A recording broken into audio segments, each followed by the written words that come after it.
وما أرسلناك إلا رحمة للعالمين. Yang kelima, ajarkan dan sampaikan ilmu yang sudah didapatkan kepada orang lain, terutama anak, pasangan, dan saudara.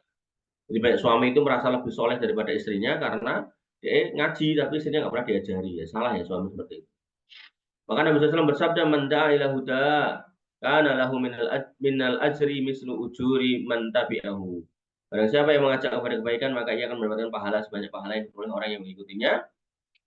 La yang kusu dzalika min ujurihim syai'a, dan tidak mengurangi pahala yang mengamalkannya sedikit pun. Maka sampaikanlah ilmu yang kamu punya kepada anak-anak dan istri-istri. Nabi SAW kemudian bersabda lagi, "Idza matal insan in qata amaluhu illa min salasatin." Seorang manusia itu kalau mati, maka terputus semua amalnya kecuali 3, illa min shadaqatin jariyah, yaitu kecuali sedekah jariyah au ilmin yuntafa'u bihi. Nah, dari ilmu yang disampaikan ke anak-anak, maka harapannya anak menjadi waladin solihin. Kalau udah solihin apa ya ta'ala mendoakan kita. Nah, wa bidina azan ya Allah wa iyyakum. Maka Syekh Utsaimin menjelaskan tentang pentingnya mendidik ilmu. Ada 3 amalan di atas adalah ilmu yang bermanfaat.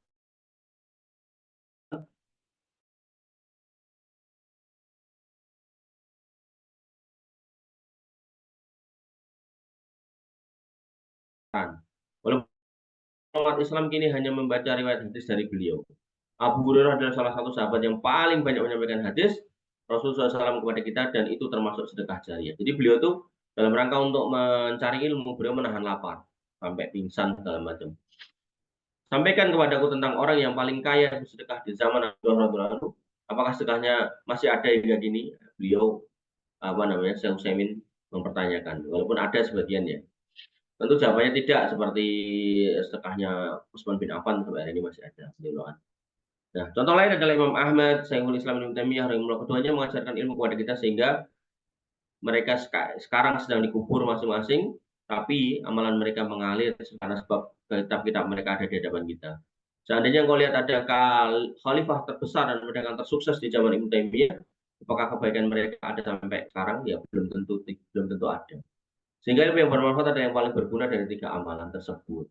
Ilmu lebih bermanfaat daripada sedekah jariah, karena sedekah jariah bisa terhenti manfaatnya. Betapa banyak sedekah jariah yang terbengkalai dan rusak. Ini ironi ya. Jadi ada orang kayak zaman Yusuf Mansur nyari-nyari sedekah gitu kan. Banyak orang yang mewakafkan tanah, rumah gitu, tapi nggak diurusi sampai akhirnya terbengkalai.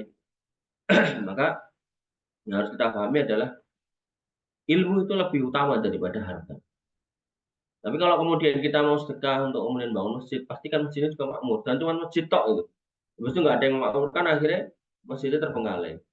Maka ilmu juga lebih bermanfaat daripada anak soleh, karena anak soleh akan meninggal bisa jadi 20 tahun kemudian, 30 tahun kemudian, ya 40 tahun kemudian. Tapi pahala dari ilmu yang diambil manfaatnya oleh umat Islam akan terus ada sampai hari kiamat, sampai Allah mendaki.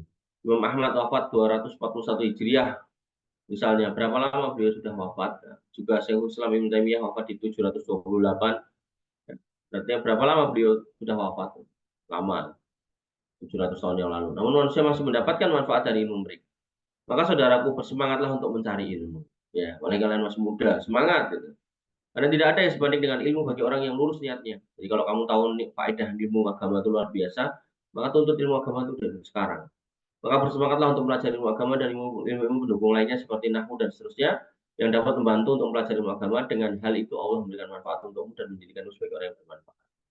Wallahu al-muwaffiq.